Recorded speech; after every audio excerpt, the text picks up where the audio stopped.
Bonjour. Bonjour. On va repartir un petit peu de cette expérience très difficile de la catastrophe de ZF pour faire le point un peu de qu'est-ce qu'on peut dire aujourd'hui. Peut-être le premier point, des grandes surprises dans une affaire comme celle-là. Donc peut-être commencer par le début, l'alerte qui vous arrive et le cheminement ensuite de surprise en surprise. Mais là, effectivement, la grande surprise, ça a été au cours d'une journée de travail tout à fait normale, ordinaire, ce grand boom qui a surpris tout Toulouse. Un grand boom qui d'emblée nous a fait comprendre à nous, service de secours, que était tellement important qu'il se passait quelque chose de majeur sur la ville, sur l'ensemble de la ville. À ce moment-là, on ne savait pas encore du tout ce qui se passait, on ne connaissait pas l'origine. D'emblée, les appels au secours qui venaient de partout, de toute la ville. Donc, impossible de focaliser l'origine de l'explosion sur le site exact. Et ça dans les premières minutes. Et puis, ça a été progressivement. Moi, quand je suis partie, je me suis avancée vers le site et les informations me sont arrivées finalement au compte-gouttes. D'abord de ma centrale d'appel qui m'a précisé que c'était dans ce quartier là-bas. Et puis après, c'est les victimes elles-mêmes. D'abord, c'est l'usine à côté qui a explosé. Et puis ce nuage orangé qui traverse Toulouse, l'odeur d'ammoniac qui pique. Et donc la découverte progressive en fait de ce qui se passait.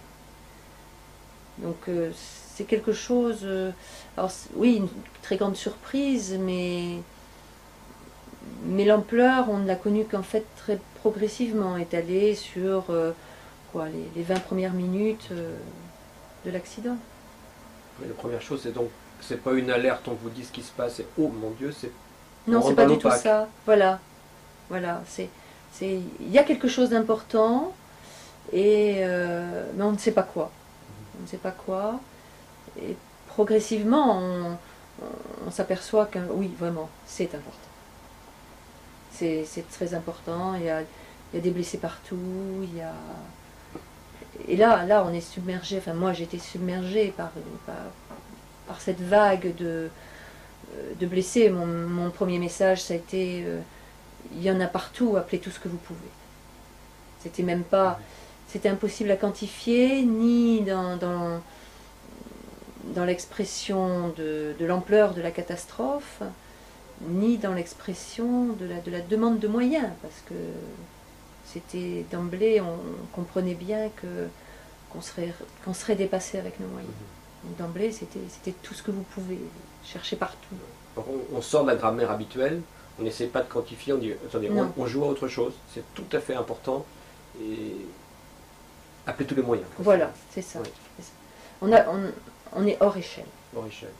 On est hors échelle. Et comment le cerveau fait pour changer de grammaire, changer de manière de faire? Comment ça s'opère? Je ne sais pas. Mais ça se fait. Ça se fait. Ça se fait. On est rentré d'emblée dans une logique d'intervention totalement différente. Alors, différente de ce qu'on fait au quotidien, mais on est rentré dans une logique d'intervention et dans une grammaire que moi j'utilise tous les jours dans mes formations, dans mon enseignement. Et je suis rentrée d'emblée dans cette logique de ce que je disais, de ce que je ressasse à toutes les formations que je fais sur la médecine des catastrophes. Et mon esprit n'a pas été du tout surpris. Dans l'application les grandes missions, elles étaient claires dans ma tête. Donc j'utilise peut-être pas au quotidien ces grammaires, mais je les ai quelque part imprimées, et je suis capable de les sortir lorsque le moment arrive. Tout à fait. Parce que l'application n'est pas quotidienne, mais la grammaire, elle l'est. On l'a. Oui. Et après, dans le fil des événements, les grandes surprises qui continuent à venir, si on peut en pointer 2-3, ce serait quoi? Alors, les grandes surprises, au moment de les vivre, non. Non, parce que vraiment, on a mis en application les grands principes qu'on connaissait bien, et Et ça a marché. Ça a marché, donc avec toutes les bonnes volontés qu'on a pu rencontrer. Alors là, une des grandes surprises quand même, c'est sur l'attitude des victimes. L'attitude des victimes qui a été totalement différente de ce qu'on a l'habitude de vivre au quotidien. Donc, une attitude de solidarité, d'effacement, c'est-à-dire entendre ce qu'on a pu entendre ce jour-là quand on commençait à s'occuper d'une victime et qu'elle disait non, non, non, non, non, non, occupez-vous de lui d'abord, il est beaucoup plus grave que moi. Ça a été une grande surprise. Parce qu'au quotidien, on ne voit pas ça. On ne voit pas ça. J'avais l'esprit de ce qu'on a vu à ce congrès de médecine de catastrophe, où des gens avaient organisé eux-mêmes des capacités pour s'en sortir, une école, je crois, ou une institution qui s'était organisée pour... Oui, tout à fait. Il y a eu des choses qu'on a appris à ce moment-là, des organisations qui étaient déjà prévues d'ailleurs, hein, et sans qu'on le sache, et qui ont bien fonctionné. Donc oui, on a vu pas mal d'initiatives dans des institutions, dans des organismes, dans des sociétés, les entreprises qui ont eu des capacités de réaction assez étonnantes. Alors c'est vrai que on s'aperçoit quand même que la nature humaine a quand même pas mal de ressources. C'est là qu'on le voit. Et puis, voilà. Après, on a eu des surprises, mais dans l'analyse des situations.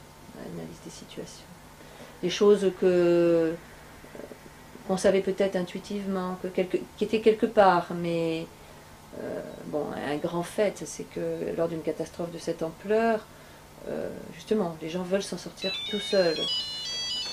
Donc, n'attendent pas l'organisation des secours et vont chercher d'eux-mêmes la solution.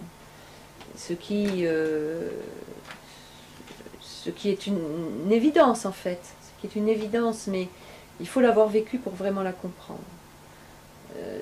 Et ça a des corollaires quand même opérationnels très très importants. Parce que la priorité n'est peut-être pas justement à l'organisation des secours sur place. La priorité, elle est peut-être aussi quelque part à l'organisation de tous les services d'accueil des urgences dans la prise en charge des victimes. Mais vraiment l'ensemble des services d'accueil, aussi bien publics que privés, parce que la victime va aller au plus près de l'accident, au plus près de son domicile, ou là où elle a envie d'aller. Donc ce sera le cabinet médical libéral du coin, ce sera la petite clinique privée, ce ne sera pas nécessairement le grand hôpital de référence. Et ça c'est important, parce qu'au niveau organisation, on s'est aperçu que les hôpitaux étaient réglementairement obligés de s'organiser, et donc on avait prévu, on avait tout planifié ce type de situation, alors que les cliniques privées, elles n'avaient rien prévu, et pourtant elles ont réagi. Mais elles ont bien compris qu'elles auraient pu mieux réagir si elles avaient été préparées. Donc maintenant on y travaille à ça. Ça fait partie des grandes leçons. Et que la nécessité n'est peut-être pas l'organisation sur site. Elle est nécessaire parce que on a pris en charge là tous les blessés les plus graves, ceux qui ne pouvaient pas bouger et ceux qui ne pouvaient pas s'en sortir tout seuls. Donc nous on a géré ces blessés-là. Mais après c'est les cliniques et les hôpitaux qui ont géré tous les blessés qui pouvaient marcher, tous les valides, sont précipités. Et ça a été une vague, vraiment. Vous savez, quand on est dans un service d'urgence où on gère les blessés qui n'arrivent pas un par un, et quand tout d'un coup on se retourne et qu'on a 100, 200 blessés qui arrivent ensemble, tout d'un coup comme ça. Si on n'est pas prêt, c'est quand même difficile. Là, c'est la vraie surprise. Ouais, parce qu'on sent bien qu'il y a une architecture qui est prête pour aller chercher, ramener et mettre dans les tuyaux qu'il faut. et tout d'un coup, c'est des vagues qui arrivent en dehors des tuyaux prévus, même si les tuyaux prévus s'occupent des personnes les plus gravement touchées, mais il y a une vague, c'est global, il faut donc imaginer à ce moment-là une organisation qui puisse marcher pour... Et tout à fait. Alors, même nous, on l'avait prévu au niveau des hôpitaux de Toulouse, on avait planifié ça, mais moi, je me souviens très bien avoir dit, mais de toute façon, ne vous inquiétez pas, vous avez le temps de vous organiser. Vous avez le temps de vous organiser. Nous, on va sur site, on prend en charge les victimes, vous êtes prévenus de suite, donc vous avez 3/4 d'heure, 1 heure pour rappeler du personnel, pour mettre en place ces différentes structures. Mais non, c'est pas vrai. Ça, c'est pas vrai. Parce que nous, on est effectivement allés sur place. Mais les premières victimes sont arrivées sur l'hôpital bien avant que nous, on soit sur place. Ça a été, pour un des sites d'accueil, ça a été 6 minutes après l'explosion, la première vague. Pour le deuxième, c'était 8 minutes. Qui sont tombés en plus, pour le plus proche, pour l'hôpital le plus proche, sur un hôpital sinistré, qui avait des lésions bâtimentaires, dont il fallait s'assurer qu'il était encore fonctionnel. Alors si j'ai à la fois me demander s'il faut évacuer l'hôpital et comment je reçois une vague de blessés qui n'est pas prévue... C'est exactement la question qui s'est posée. C'est exactement la question qui s'est posée. Et comment on s'en sort?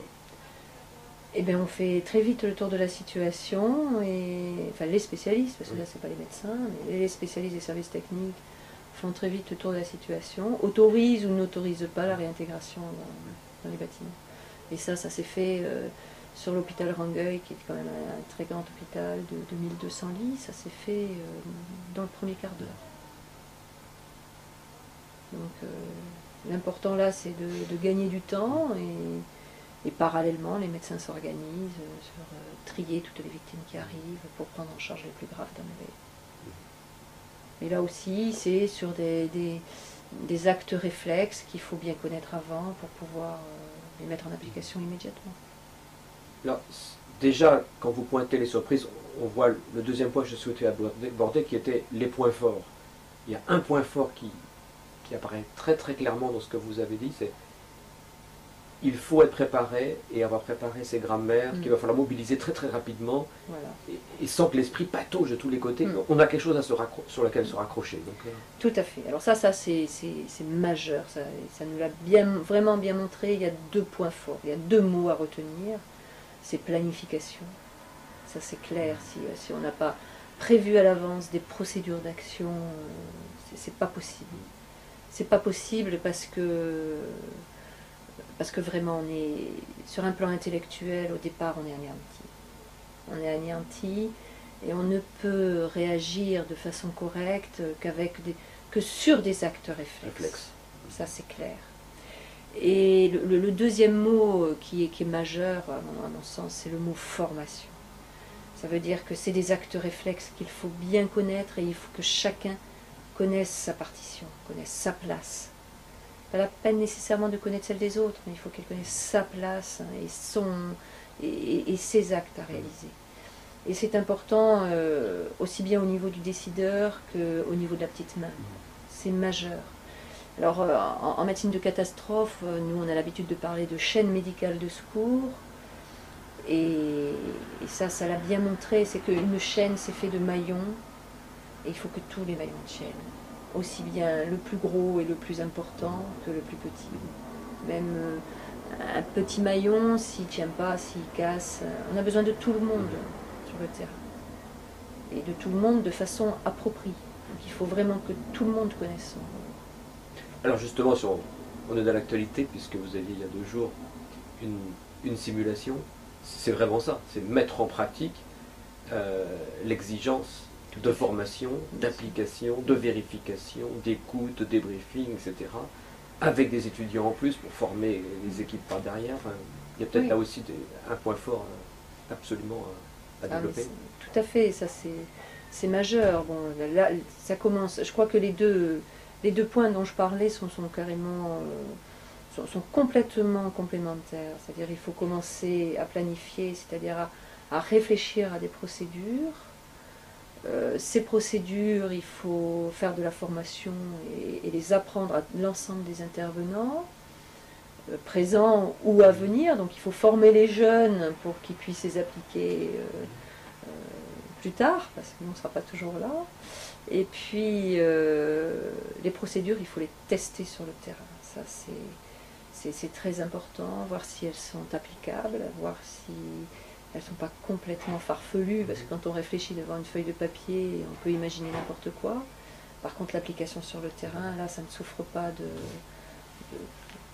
d'idées farfelues, il faut vraiment être très carré. Donc, est-ce que ces procédures sont applicables? Et puis après, au-delà de ces deux mots, planification, formation, il y a un troisième mot auquel je tiens qui est important, c'est le mot adaptabilité. C'est-à-dire que même si dans les premières minutes l'esprit est anéanti, il faut qu'à un certain moment, on puisse, en partant d'un canevas de base, d'un schéma de base préétabli, il faut qu'on puisse adapter les choses en fonction de la situation qui se présente. La situation n'est jamais ce qu'on a prévu. Jamais. On a toujours des contraintes qui font que ce qu'on a prévu n'est pas applicable. Et à ce moment-là, il faut être capable, il faut avoir suffisamment de recul, il faut être capable de dire, bon, on avait prévu ça, mais ça c'est mieux. Ça c'est mieux. Et donc, je vais faire comme ça. Parce qu'il faut qu'il y ait un pilote qui soit capable de reculer en disant stop, voilà. on sait faire ça, mais aujourd'hui ça va être autre chose. Exactement.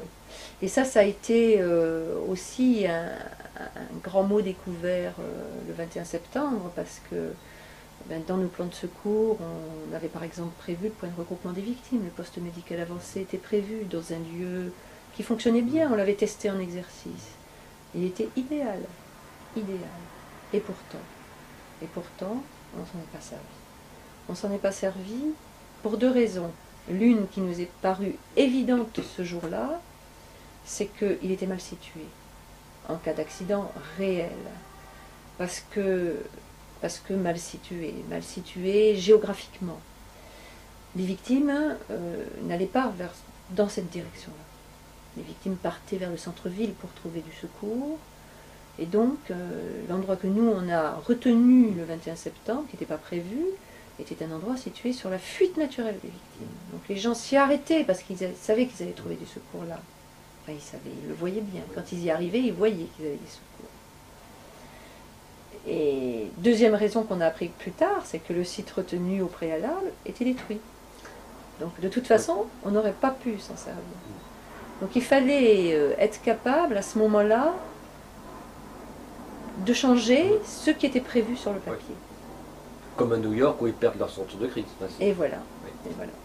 Chose qu'on n'imagine jamais. Et ce qu'ils me disent à New York, c'est qu'on a peut-être tout perdu, mais ce qu'on n'avait pas perdu, c'était les grammaires qu'on avait dans la tête.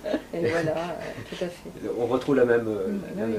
Et c'est tout à fait ça. Il faut, quand même, l'homme, on en a encore besoin. On pourra rentrer toutes les données qu'on voudra dans un ordinateur. Il faudra, à un moment donné, pouvoir s'adapter. Donc je pense que les trois mots importants, c'est ça. C'est planification, parce qu'il faut prévoir. Les grandes lignes, ça c'est clair. Formation, parce qu'il faut que tout le monde connaisse ces grandes lignes. Et puis adaptabilité, parce que la situation n'est pas ce qu'on avait prévu. Alors, dans la formation, il y avait un point vraiment intéressant, positif, fort, qui m'apparaissait dans ce que vous avez fait l'autre jour, et qui est une pratique chez vous. C'est que les gens qu'on forme, vous les avez placés comme victimes. Je crois qu'il y a une idée vraiment très très forte là-dessus, pour qu'on vive la chose de l'intérieur vraiment. Et tout à fait, parce que bon, la personne la mieux placée pour voir ce qui se passe autour d'elle, c'est quand même la victime. Elle voit tout, depuis le début jusqu'à la fin, elle voit l'ensemble des actions qu'on mène envers elle, elle voit comment elle est prise en charge, elle voit les délais. Quand en plus c'est une victime avertie, puisque formée, elle voit encore plus de choses. Donc c'est, à mon sens, pédagogique pour les étudiants et pédagogique pour les intervenants, parce que ça permet une analyse de tout ce qui se passe très pointue. Donc à mon sens, c'est quand même une façon de progresser très très intéressante. Mais ce n'est pas toujours facile, c'est pas toujours bien reçu, hein, et en fait, à la fin du compte, tout le monde s'y retrouve. Mais je trouve que ça serait une idée à retenir pour d'autres secteurs. Ah, mais je n'empêche personne de faire Non, comme moi. mais c'est... Je n'empêche personne de faire non, comme moi. je trouve que ce serait vraiment à retenir. Et si on passe à un troisième point qui serait, à partir de cette expérience, de ces étonnements, de ces points forts, de ces convictions, si on fait des sauts au cas où les menaces que l'on aurait changeraient de nature, dans quelle direction, à votre avis, il faudrait commencer à réfléchir ou continuer à réfléchir? On a en ce moment le cas du SARS qui attaque les hôpitaux à Toronto. Sur quoi faire porter l'effort de réparation? Quelles sont les priorités? Comment vous voyez ça? Ben, je crois que tout est priorité maintenant. On vit quand même dans un monde où on commence à intégrer, que finalement tout peut arriver. Tout peut arriver. Bon, une épidémie mondiale, bon, on le voit avec la pneumopathie atypique, fait réfléchir de façon réelle, hein. Ce n'est plus une vue de l'esprit. C'est vraiment la mise en place de procédures réelles sur le terrain. Comment pouvoir gérer une épidémie majeure, quelle que soit son origine, qu'elle soit volontaire par un acte terroriste ou naturelle par l'émergence d'une maladie nouvelle, comme on peut le voir avec la pneumopathie atypique. Bon, le risque chimique, bon, il y a eu Tokyo, il y a eu un tas d'exemples qui nous dit que là aussi, ça peut arriver. Le risque nucléaire, il y a eu Tchernobyl, il y a eu... Bon, ça peut arriver. La conjoncture sociopolitique actuelle nous montre que certaines personnes ne s'arrêteront pas en genre de considération, emploieront n'importe quel risque. Donc je crois qu'il est important d'être prêt à tout, quoi. Et je pense que maintenant, c'est la priorité, c'est de se préparer à tout et à n'importe quoi. Alors, ça revient un peu à ce que je disais, c'est qu'après, il y a des grandes lignes d'action, quel que soit le risque. Il va falloir s'adapter à ce qu'on n'aura pas imaginé, parce que c'est ce qui arrivera. C'est ce qui arrivera. Que ce soit dans le type de l'accident, ou que ce soit dans son ampleur. Parce que...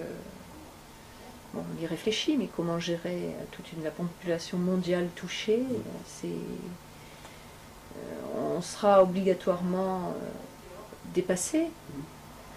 On sera obligatoirement dépassé. Le tout, c'est pouvoir arriver à faire le mieux pour le plus grand nombre avec ce qu'on a. Voilà, je crois que... Et d'optimiser au maximum les ressources qu'on peut avoir en mettant des procédures qui soient réellement opérationnelles. Et après, ben, on verra, quoi. Oui. C'est un petit peu ce qu'on a fait le 21 septembre. On n'avait jamais imaginé une catastrophe de cette ampleur qui touche les 3/4 de Toulouse, 2500 victimes prises en charge. Bon, une anecdote, le 11 septembre, moi, quand j'ai regardé la télévision, quand ils ont interviewé le responsable de la communication des hôpitaux de New York qui a reçu la majorité des blessés, il a dit on a reçu 1200 victimes le 21 septembre. J'étais devant ma télé et puis je me disais mais si jamais ça nous arrivait, comment on va faire? Et puis 10 jours après, on en a géré plus du double. Et on a réussi à le gérer. Donc, c'est des situations qu'on n'avait pas imaginées, mais voilà, on avait réfléchi quand même à un schématype, à un canevas d'action. Et je crois qu'après, ben voilà, on fait ce qu'on peut avec ce qu'on a. Il y a des énormes réserves de possibilités et d'énergie, mais votre message, c'est de dire aussi en même temps, si on s'y prépare, ça va permettre d'utiliser au mieux ces capacités qui seront révélées dans la situation, mais préparons-nous, ce sera plus simple. Voilà, tout à fait. Ben, si les énergies qui sont effectivement énormes et des fois inconnues, ben, si on les met dans le bon sens, et on travaille tous dans le même sens, là on peut arriver à faire des choses qui sont quand même énormes. Si toutes ces énergies partent dans tous les sens parce que les gens ne sont pas formés, parce qu'il n'y a pas une réflexion préalable à comment utiliser ces énergies, ben on les perd. Si vous aviez un vœu finalement, pour la préparation, là, on parle de situations vraiment complexes. Préparation commune, formation commune. C'est ça. Pour qu'on travaille tous dans le même sens, qu'on emploie les mêmes mots, le même vocabulaire, et qu'on ait les mêmes schémas d'action. Et ça, c'est pas encore évident. Oui. Mais on y travaille, on y travaille. Que j'imagine développer une capacité européenne pour faire face à une affaire Mais c'est même- simultanée dans toute l'Europe. Oui, mais bon, c'est effectivement, c'est le pays, l'Europe, le monde, mais c'est aussi à l'intérieur de la ville, tous les services. Ouais, c'est la même logique. C'est la même logique, et c'est vrai à tous les niveaux et à toutes les échelles. Ben, merci.